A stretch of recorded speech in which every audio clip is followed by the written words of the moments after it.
John Oates is proud of his time as one half of the musical duo Hall and Oates, but these days his private eyes are looking forward, not back.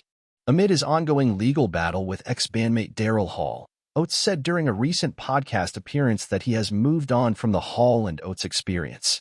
You can't ignore the fact that the Hall and Oates catalog of hits in the 50-year career will always trump almost anything that Daryl does on his own or I do on my own, which is okay because I'm very proud of that music.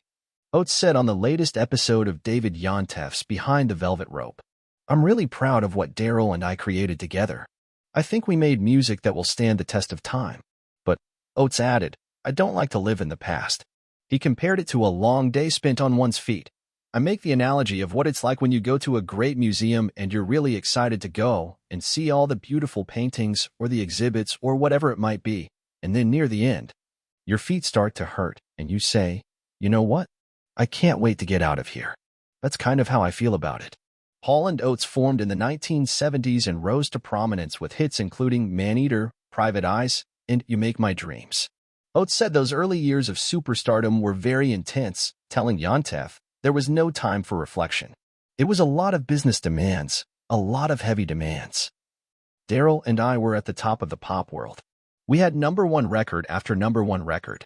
We were traveling around the world constantly. Everyone thinks that was probably the high point of my life. But to be honest with you, it actually wasn't my favorite time." He added, "I have moved on. It's just a matter of living in my present."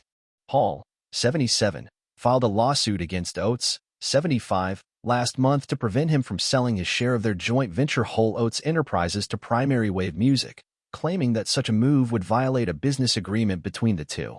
Hall was also granted a temporary restraining order against Oates as part of the legal dispute.